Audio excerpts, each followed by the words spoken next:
ഒരേ ദിവസം രണ്ട് ഭാഷകളിൽ പ്രഭാഷണം നടത്തുന്ന മലയാളി പണ്ഡിതന്റെ മതവിജ്ഞാന സദസ്സ് അബുദാബിയിൽ നൂറുകണക്കിന് പേരെ ആകർഷിക്കുന്നു.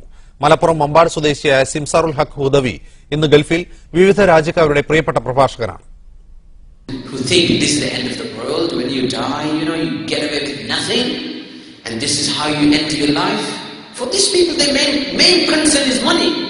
Why are they living for? They don't think about is it legitimate or illegitimate, is it halal or haram. They don't care about it. ഇത് സിംസാറുൽ ഹഖ് ഹുദവി. അബുദാബി ഇന്ത്യൻ ഇസ്ലാമിക് സെന്ററിൽ ശനിയാഴ്ച തോറും ഇദ്ദേഹം നടത്തുന്ന പ്രഭാഷണം ശ്രവിക്കാൻ നൂറുകണക്കിന് പേരാണെത്തുക. രാത്രി 7:30 മുതൽ 8:30 വരെ ഇംഗ്ലീഷിലാണ് ക്ലാസ്സെങ്കിൽ 8:30 മുതൽ 10:30 വരെ മലയാളത്തിലാണ് പ്രഭാഷണം.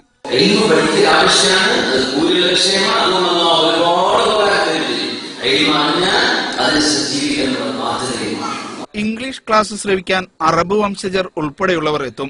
സിറിയ, ജോർദാൻ തുടങ്ങിയ രാജ്യങ്ങളിലെ പ്രവാസികളാണ് ഏറെയും. കഴിഞ്ഞ 3 വർഷമായി അബുദാബിയിലെ വിശ്വാസി സമൂഹത്തെ ധന്യമാക്കുകയാണ് ഇദ്ദേഹത്തിന്റെ പ്രഭാഷണങ്ങൾ. സമകാലിക വിഷയങ്ങളിലെ ഇസ്ലാമിക കാഴ്ചപ്പാടും ദൈനംദിന ഗൾഫ് ജീവിതത്തിൽ പാലിക്കേണ്ടി വരുന്ന മതപരമായ ജാഗ്രതയുമാണ് ഈ സദസ്സുകൾ മിക്കവാറും ചർച്ച ചെയ്യുന്നത്. അതുകൊണ്ട് തന്നെ യുവാക്കളും സ്ത്രീകളുമടക്കം നല്ലൊരു അനുവാചക വൃന്ദത്തെ വളർത്തിയെടുക്കാനും ഈ യുവ പണ്ഡിതന് കഴിഞ്ഞു. മലയാള പ്രഭാഷണം ശ്രവിക്കാൻ എല്ലാ ആഴ്ചയും 800ഓളം പേരെത്തും. ചെമ്മാട് ദാറുൽ ഹുദ ഇസ്ലാമിക് സർവകലാശാലയിൽ നിന്ന് ബിരുദാനന്തര ബിരുദം നേടിയ സിംസാറുൽ ഹഖ് അബുദാബി ബ്രിട്ടീഷ് ഇന്റർനാഷണൽ സ്കൂളിലെ വകുപ്പ് മേധാവിയാണ്. ഒരേ സമയം സ്വന്തം നാട്ടുകാർക്കും ഒപ്പം വിദേശികൾക്കും നന്മയുടെ സന്ദേശം പകരാൻ കഴിയുന്നതിന്റെ ചാരിതാർത്ഥ്യത്തിലാണ് ഈ യുവ പണ്ഡിതൻ. Jawad Muhammad, media 1, Abu Dhabi.